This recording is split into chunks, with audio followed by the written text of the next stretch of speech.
दोस्तों नमस्कार, मैं हूँ विनीता यादव और आप देख रहे हैं न्यूज नशा आदत हर खबर की। खबर बड़ी है यहाँ पर। अगर जरा सोचिए कि नरेंद्र मोदी सरकार के जो अहम सहयोगी हैं वो उनका हाथ छोड़ दें, उनका साथ छोड़ दें, तो किस तरह से ये सरकार आगे चल पाएगी। और ऐसा इसलिए दिख रहा है और ये सरकार उसे नजरअंदाज भी नहीं कर पा रही है। मतलब इस परिस्थिति को होना ही होगा, ऐसा होगा, ये दिखेगा। उसकी वजह ये है कि बीजेपी के पास अपनी सीटें बढ़ाने का एक महामंत्र है और वही महामंत्र उनके सहयोगी के पांव काटने के लिए काम आ रहा है। और इस महामंत्र का नाम है सीधे सीधे परिसीमन। परिसीमन में जैसे ही जनसंख्या के आधार पर उत्तर भारत की तमाम सीटों को अगर देखा जाएगा तो वो बढ़ जाएंगी और दक्षिण भारत का देखा जाएगा तो वो घट जाएंगी। यानी चंद्रबाबू नायडू की ही गर्दन पर तलवार यहाँ आ रही है। इसी के चलते हुआ ये है कि तमाम दक्षिण के जो नेता हैं, जो मुख्यमंत्री हैं, वो आपस में एकजुट होने लगे हैं। अब उनके एकजुट होने के साथ में ये बात तो साफ हो रही है कि वो प्रधानमंत्री नरेंद्र मोदी के खिलाफ हो जाएंगे एकजुट होते ही। ऐसे में चाहे या ना चाहे चंद्रबाबू नायडू तो खिलाफत में खड़े ही हो जाएंगे, इसमें कोई दो राय नहीं है। यहाँ पर बीजेपी अपना तो घर बचा लेगी बल्कि बढ़ा लेगी, लेकिन उनका घर बर्बाद कर देगी वोट बैंक पूरी तरह से। ये तस्वीर सामने आ रही है। ये बहुत बड़ा मामला है। इस मामले को आप ध्यान से समझिए, इसे यूं ही मत जाने दीजिए। इसी गंभीरता को समझेंगे, इसकी जानकारी को और जानेंगे तो आपको एहसास होगा कि आने वाले दिनों में भारत की राजनीति में कितनी बड़ी उलटफेर हो सकती है। हमारे साथ इस पर चर्चा करने के लिए डॉक्टर सीपी राय जी हैं। उन्हीं के साथ इस बात को आगे समझेंगे, बढ़ाएंगे। सर, चंद्रबाबू नायडू जो सहयोगी हैं उन्हीं को बर्बाद करने पर तुले हैं अब यहाँ पर दिल्ली के लोग, तो कैसे आगे बात बढ़ेगी। और अगर चंद्रबाबू नायडू इससे पहले अपना हाथ खींच लेंगे तो क्या सरकार गिर जाएगी। विनीता, ये बड़ा मुद्दा है। 10 साल में एक बार जनसंख्या की गिनती होती है, जनगणना होती है और उसके बाद उसके आधार पर परिसीमन होता है, ऐसा नियम है। शुरू में जनगणना हुई, उसके बाद परिसीमन हुआ। शुरू में संख्या कम थी सदन की, बाद में सदन की संख्या बढ़ी। एक नियम ये बनाया गया था कि लोकसभा की संख्या 550 से अधिक नहीं होगी, लेकिन फिर बीजेपी का इरादा इसको 800 कुछ के आसपास ले जाने का है।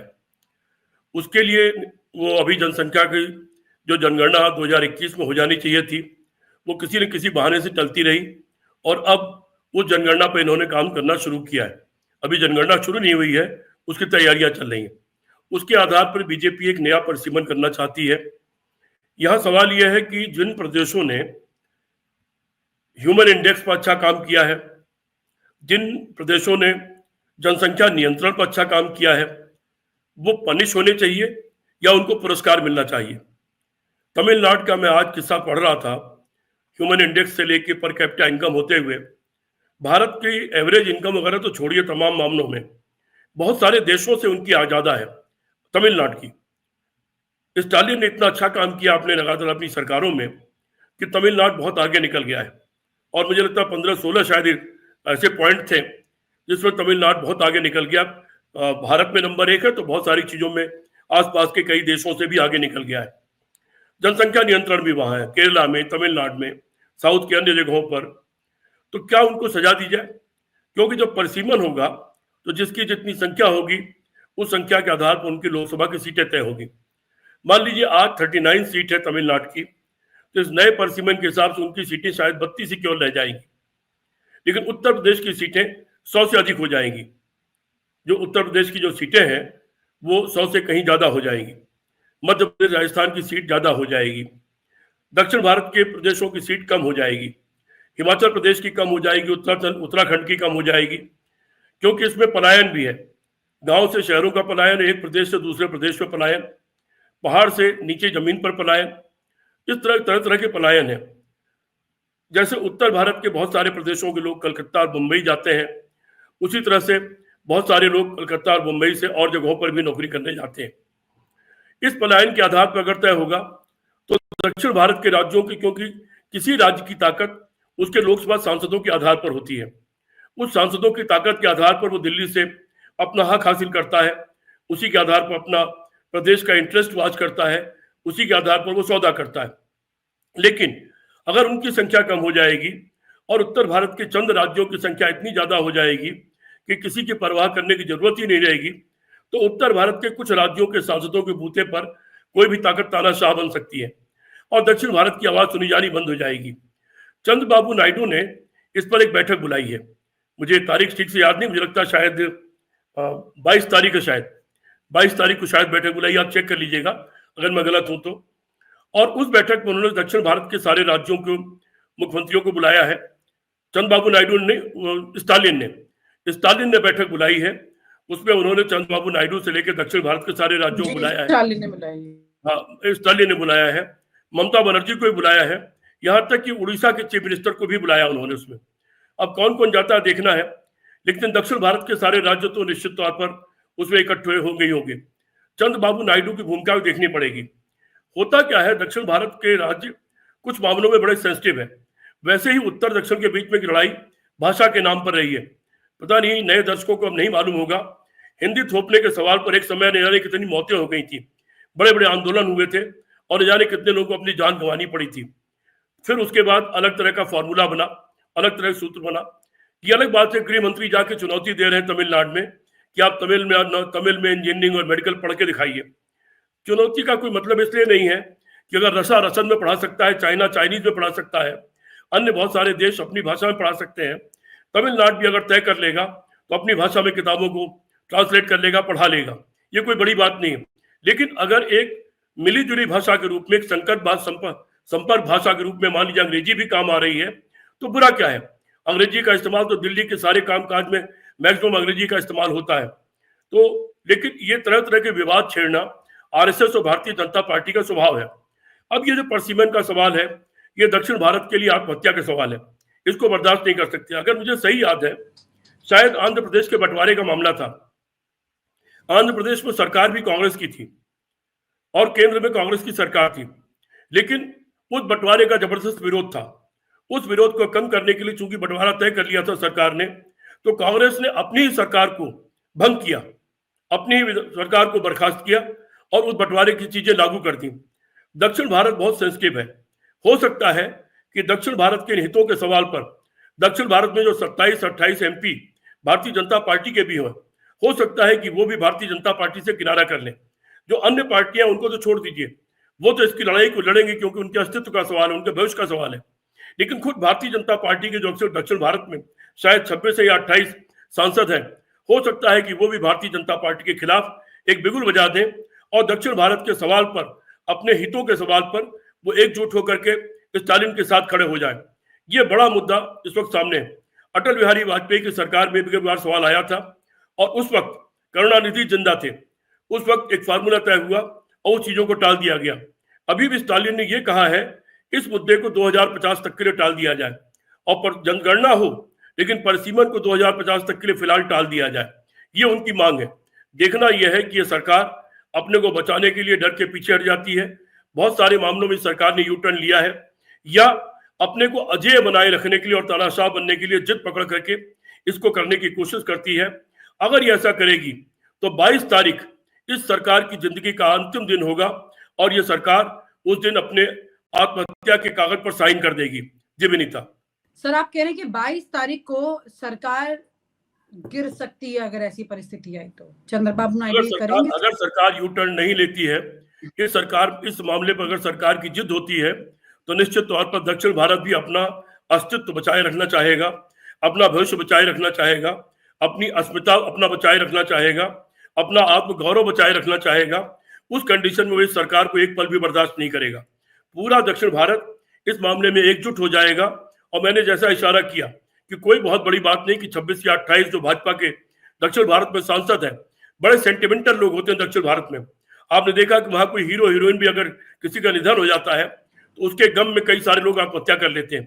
बहुत सारे मामलों में देखने को मिला है दक्षिण भारत में कि वहां पर आत्महत्या की एक लहर से दौड़ जाती है, बहुत बड़े पैमाने पर लोग आत्महत्या कर लेते हैं। वो भावनात्मक रूप से उस भावना में बह के चलने वाले लोग हैं। इस सवाल पर मेरा मानना यह है कि 26 या 28 जितने भी दक्षिण भारत में भाजपा के सांसद हैं वो भी स्टालिन के साथ चले जाएंगे, वो भाजपा के साथ नहीं रहेंगे। और भाजपा भी इस बात को जान रही होगी। अब देखना है, 22 तारीख तक इंतजार करना पड़ेगा हम लोगों को कि उसके पहले केंद्र की सरकार क्या रुख अपनाती है और क्या बयान जारी करती है। जी विनीता। सर, आपको लग रहा है कि केंद्र सरकार यहाँ पीछे हटेगी, क्योंकि उनको तो सीधे सीधे फायदा हो रहा है, बीजेपी की तो सीटें बढ़ रही हैं यहाँ पर, अगली बार इनको किसी की जरूरत भी नहीं रहेगी चुनाव जीत कर आने के लिए। लेकिन फायदा तो तब होगा ना जब ये परिसीमन हो पाएगा, फायदा तब होगा जब जनगणना हो पाएगी, तब ये फायदा तब होगा जब उनकी सरकार रहेगी, तभी वो कर पाएंगे। अगर दक्षिण भारत पूरा एकजुट होकर खिलाफ हो जाता है और सरकार गिर जाती है, फिर ये क्या कर पाएंगे? इनके सामने बड़ा सवाल तो फिलहाल अभी है। अभी तो इन लोगों के जेल जाने की नौबतें हैं, इनके खिलाफ तमाम क्रिमिनल एक्ट है। आज मैं एक चीज पढ़ रहा था कि वो तमाम चीजें जो अडानी को दी गई हैं, मैं आपके दर्शकों के लिए सब्जेक्ट से अलग हट करके एक लाइन की बात बता देता हूँ। जी आज बिल्कुल मैं सर। पढ़ रहा था कि वो तमाम चीजें जो अडानी को दी गई हैं, चूंकि अडानी अमेरिका में कर्जदार हो गया है, तो ऑटोमेटिकली वो सारी चीजें, अडानी के कब्जे की चीजें अमेरिका की दो तीन कंपनियों की हो जा रही हैं। और वो सब बहुत सेंसिटिव चीजें हैं। क्या ये कोई षड्यंत्र था अमेरिका के साथ मिलकर के कि पहले अब अडानी को दिया जाएगा, फिर अडानी दिवालिया होगा और वो सारी चीजें अमेरिका की हो जाएंगी, या ये ऑटोमेटिक अपने आप हो रहा है? और ये जो भी हो रहा है, ये देशद्रोह की श्रेणी में आता है। ये जिन लोगों ने भी किया है वो देशद्रोही है, वो भारत के गद्दार है। अगर वो सारी चीजें अमेरिका की कंपनियों के कब्जे में चली जाती हैं, तो ये भारत के साथ बहुत बड़ी गद्दारी है। जितनी बड़ी गद्दारी आजादी की लड़ाई में भी आरएसएस ने नहीं की, उससे बड़ी गद्दारी इसके द्वारा आज की गई है। जी विनीता, आपके दर्शकों को जानना चाहिए और ढूंढ के इसको पढ़ना चाहिए। इसके बारे में हम लोग एक अलग से चर्चा भी कर सकते हैं, लेकिन बहुत गंभीर मुद्दा है ये। तो सरकार फिलहाल तो खुद ही खतरे में है।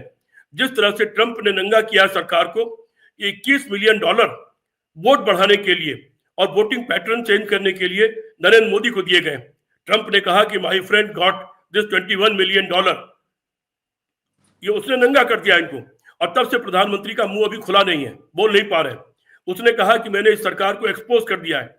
और तमाम तरह से जिस तरह से सरकार को ट्रंप ने एक्सपोज किया है, अभी कोई और देश होता, कोई और देश का प्रधानमंत्री होता, अब तक शर्मिंदा होकर इस्तीफा दे चुका होता और कहता कि मेरे खिलाफ जांच कर ली जाए। लेकिन ये बेशर्म लोग हैं, इनको कोई फर्क नहीं पड़ता।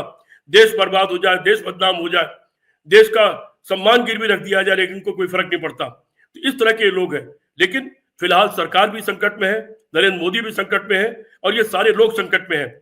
इस वक्त नैतिक रूप से भी और कानूनी रूप से ये लोग अपराधी सिद्ध हो चुके हैं, लेकिन इन पर मुकदमा कब चलेगा उसके लिए हमें भी इंतजार करना पड़ेगा। जी विनीता। सर, सवाल ये उठता है कि परिसीमन वाला मामला जो है वो, क्योंकि कई ऐसी चीजें हैं जो इस सरकार के दौरान की गई जिसकी जरूरत उस वक्त नहीं थी, जबकि कई ऐसी चीजें हैं जो नहीं हुई जिसकी बहुत ज्यादा जरूरत थी। तो यहाँ पर ये तो सीधा सीधा मास्टर स्ट्रोक है बीजेपी के लिए, तो इसे तो वो किसी भी हाल में किसी भी परिस्थिति में करेगी। ये भी चर्चाएं हो रही थी लोकसभा चुनाव में जब सीटें कम हुई थी कि इनके सहयोगी इनके साथ ज्यादा दिन नहीं टिक पाएंगे, लेकिन टिके रहे। अब पता लगा कि इस बात के लिए भी अगर मान गए आगे तो नहीं मानेंगे। ये सवाल देखो, वो टिके रहना कि हम आपको मदद करेंगे, बदले में हमको आप इतने हजार इतने लाख करोड़ हमको दीजिए, केंद्रीय मदद करिए, हम अपने प्रदेश का हित देखेंगे, उसके लिए समझौता कर लेना एक अलग बात होती है। लेकिन अपने प्रदेश का हित हमेशा के लिए गंवा देना, ये किसी भी प्रदेश को गंवाना नहीं होगा। अगर उस प्रदेशों के मुख्यमंत्री ऐसा करेंगे, वहां की जनता उनको उखाड़ करके फेंक देगी कि आपने हमारा सौदा क्यों किया। नरेंद्र मोदी भारत का सौदा कर सकते हैं, लेकिन दक्षिण भारत के मुख्यमंत्री अपने प्रदेशों का सौदा नहीं कर सकते, ऐसा मेरा मानना है। और मैं ये मानता हूं कि 22 तारीख की बैठक बड़ी निर्णायक बैठक होगी। उसके पहले भाजपा सरकार को पीछे हटना ही पड़ेगा, और नहीं हटती है तो भाजपा सरकार को हटना ही पड़ेगा। या तो पीछे हटेगी या फिर हट जाएगी, दोनों में से एक ने कोई रास्ता 22 तारीख को तय हो जाएगा। 22 तारीख बहुत अहम हो जाएगी। इस बैठक के बाद में क्लैरिटी हो जाएगी कि कौन रहेगा, कौन जाएगा, या फिर तस्वीरें आगे क्या रहने वाली हैं। ये बहुत जी सर। विनीता, हमारा और आपका एक वोटिंग राइट है।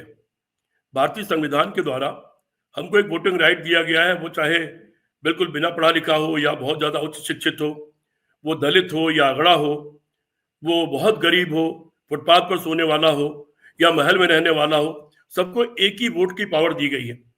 अगर कोई ऐसा कानून ले आया जाए कि जो जितने करोड़ रुपए का मालिक है उसको उतने करोड़ वोट मिलेंगे, क्या हम और आप बर्दाश्त करेंगे? क्या हम आम जनता, हम लोग बर्दाश्त करेंगे कि हम अगर 50,000 रुपए कमाते हैं, हमारे वोट की वैल्यू 50,000 होगी, और अंबानी अगर 500 करोड़ रुपया महीना साल कमाता है तो उसकी वैल्यू 500 करोड़ रुपया, 500 करोड़ वोट की होगी? क्या ये बर्दाश्त करेंगे? जैसे ये हम आप बर्दाश्त नहीं करेंगे, ऐसे ठीक यही फार्मूला इन प्रदेशों पर लागू हो रहा है। और ये सजा किस बात की मिल रही है?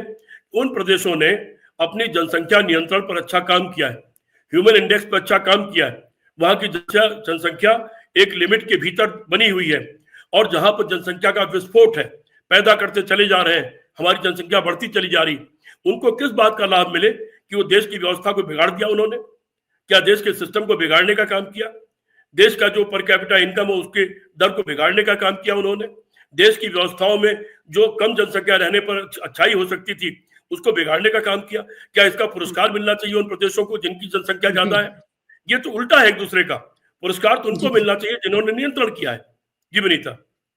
जी सर, अफसोस की बात यह कि ये जनसंख्या से पैदा होने वाली तमाम परेशानियों पर किसी का ध्यान नहीं है, बल्कि इन जनसंख्या के बढ़ने से फायदे और नुकसान की जनता में ये नेता इस वक्त लगे हुए हैं। काश ये होता कि बेरोजगारी के मुद्दों पे भी सोच रहे होते, बदनस्बत इस बात के कि उनकी सीटें कितने बढ़ रही हैं। सर बहुत बहुत शुक्रिया सर। जी सर। चलते चलते एक बात खत्म करता हूं। अमेरिका में विनीता जब एआई आया तो एआई के कारण बहुत सारे जो नौजवान वकील थे उनका कारोबार घट गया, क्योंकि एआई केस तैयार कर दे रहा है, एआई दवाइयां बता दे रहा है, बहुत सारी चीजें कर दे रहा है। भारत का सबसे ज्यादा रोजगार सर्विस सेक्टर में है। हमारे सामने एक बहुत बड़ा खतरा, बड़ी चुनौती आने वाली है एआई के द्वारा। लेकिन क्या आपको एक बार भी दिखा कि केंद्र सरकार इन मामलों को लेकर कहीं चिंतित है? चीन के कब्जे को लेकर चिंतित है, 45 साल की सबसे बड़ी बेरोजगारी को लेकर चिंतित है, सबसे बड़ी महंगाई को लेकर चिंतित है। इस दौरान जिस तरह से शेयर बाजार डूबा और करीब 100 लाख करोड़ लोगों के डूब गए, क्या उसको लेकर के सरकार कहीं कोई चिंतित है? क्या कोई चिंता, किसी तरह की चिंता आपको नजर आई अभी तक किसी भी मामले में? और ये सारे जो डूब रहे हैं ये हिंदू हैं। इन हिंदुओं के लिए क्या आरएसएस आपको कोई चिंतित दिखाई पड़ी आज तक? कभी इन परेशानियों में आरएसएस कुछ बोलती हो कि हिंदुओं के साथ ये जुल्म हो रहा है, ये बर्दाश्त नहीं किया जाएगा? क्या आरएसएस ने ऐसा कुछ बोला? ये बहुत ही दोगले टाइप के लोग हैं। ये हमेशा से गद्दारी इन्होंने की, आजादी की लड़ाई से लेकर के, और आज तक भी मानवता के साथ भी गद्दारी कर रहे हैं और देश की आवाम के साथ भी गद्दारी कर रहे हैं, और देश को इस बर्बादी की हालत में छोड़कर जा रहे हैं कि नई सरकार आएगी भी तो उसको बहुत समय लगेगा इसको ठीक करने में। जी विनीता। जी सर, कुल मिलाकर के ये बड़ी चिंता का विषय है। राजनीतिक पटल पे देखें, आम जनता के जीवन को देखें, जनसंख्या एक बहुत बड़ी चिंता बन चुकी है। वो नेता उसका फायदा उठा रहे हैं, लेकिन जनता को चिंता नहीं है कि उनकी जनसंख्या से कितनी तमाम तरह की परेशानियां खड़ी हो चुकी हैं। बहुत बहुत शुक्रिया sir, thank you so much for sharing your thoughts. और आप हमसे जुड़े रहने के लिए सब्सक्राइब करें YouTube पर, फॉलो करें Twitter पर और लाइक करें Facebook पर। और ज्यादा जानकारी के लिए आपको टाइप करना होगा सिर्फ न्यूज़ नशा।